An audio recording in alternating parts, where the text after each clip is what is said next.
Naskarane ka noa sawa bejebe nato mai measka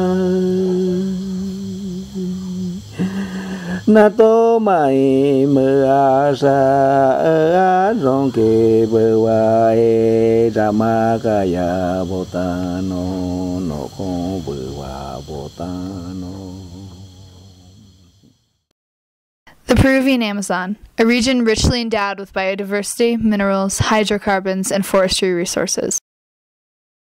Rivers flow down the eastern slope of the Andes, providing important sources of fresh water, food, and energy as they converge to form the Amazon River. And because of these riches, conflict has arisen between the national government of Peru and the region's indigenous peoples, who make up a large part of the forest inhabitants. As they debate over who has the right to the land and the resources, and who has a say in the plans for current and future development, indigenous communities live under threat of environmental degradation, erosion, drought, poverty, and social upheaval, while receiving only limited assistance in their struggle. The protection and defense of indigenous territories is largely determined by their ability to acquire legal titles to their limited land resources, a first step to ensure legal protection from outside encroachment. However, for communities with limited access to resources, it's not an easy process. Not only is it expensive and time-consuming, but it also faces stiff opposition from many of the non-indigenous settlers that now live in the region. During the Peruvian government's titling process, borders are imposed on communities, which are drawn up from out-of-date base maps and lack reliable information on population centers and titled lands. Because of this, land and resources are often misappropriated, and the needs of the local population are not addressed. Once titled, indigenous communities receive little to no assistance in the management and protection of their territories. They must rely on their own initiative, and often do not know exactly where the boundary lines on paper actually exist in the vast, dense jungle. Outdated studies and inadequate geographic information are also used when establishing resource extraction concessions, which grant official temporary title to the concessionaire. This has created a contested landscape riddled with overlapping claims to land and resources.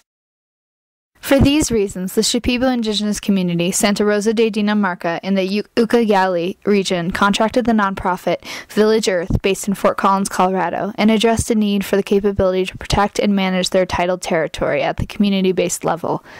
Together, and in collaboration with Colorado State University's Department of Anthropology and the Center for Collaborative Conservation, a capacity-building workshop was manifested based on the goals of the community.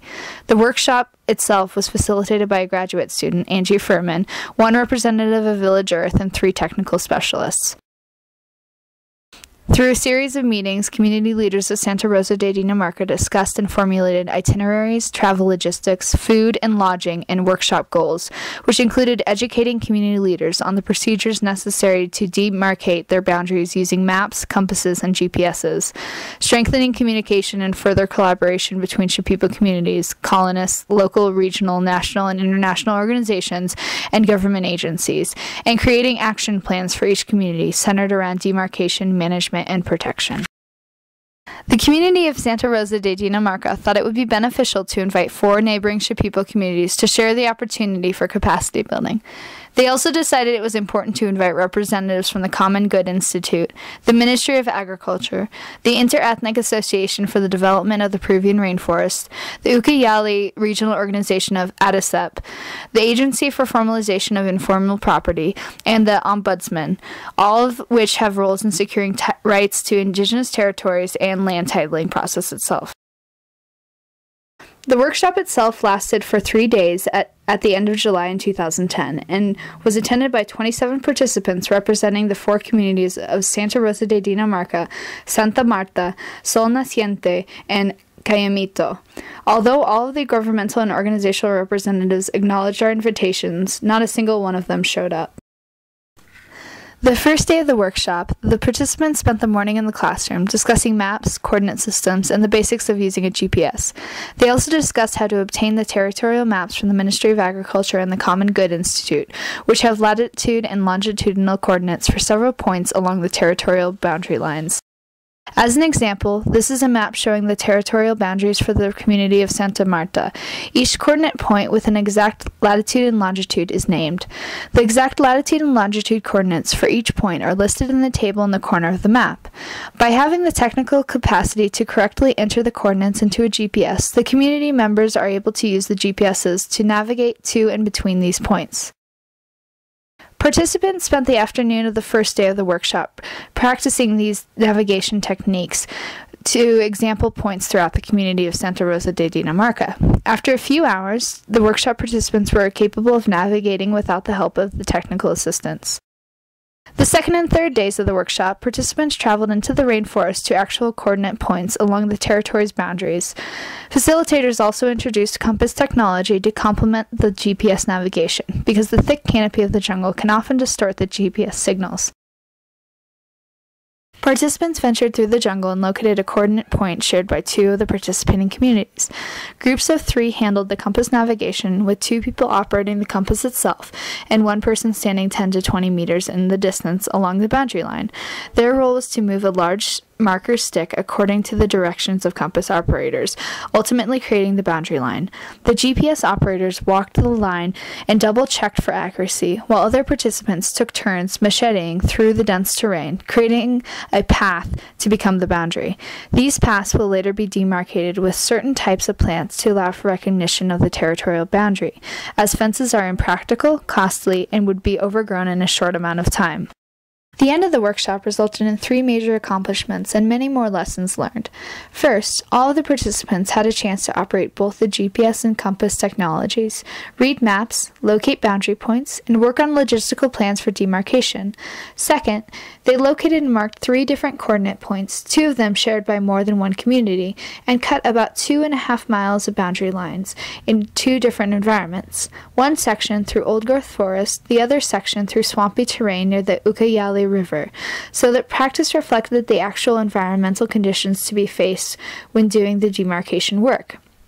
Third, participants opened dialogue and increased support between the participating Shipibo communities and also with the outside collaborators. This specifically resulted in preliminary talks among the Shipibo communities to form the Coalition for the Protection of Shipibo Lands. Boundary demarcation in this region is neither an easy nor short process. However, it is an important first step in the management and protection of territories and resources. With their homeland under threat, these indigenous people are the ones who are defending the forests. To effectively deal with these complex issues, they must have the proper training, skills, and tools. Access to technologies such as GPS and compass, in combination with their ancestral knowledge of the land and their deeply vested interests, has helped to form a new generation of land stewards that are able to work both in our world and theirs. This would not have been possible without the collaboration of the participating Shipibo communities, technical specialists Brian Baker and John Vigneda, Village Earth, the Center for Collaborative Conservation, the Department of Anthropology at Colorado State University, and most of all, the community of Santa Rosa de Dinamarca for developing and hosting the workshop. Gracias a todos.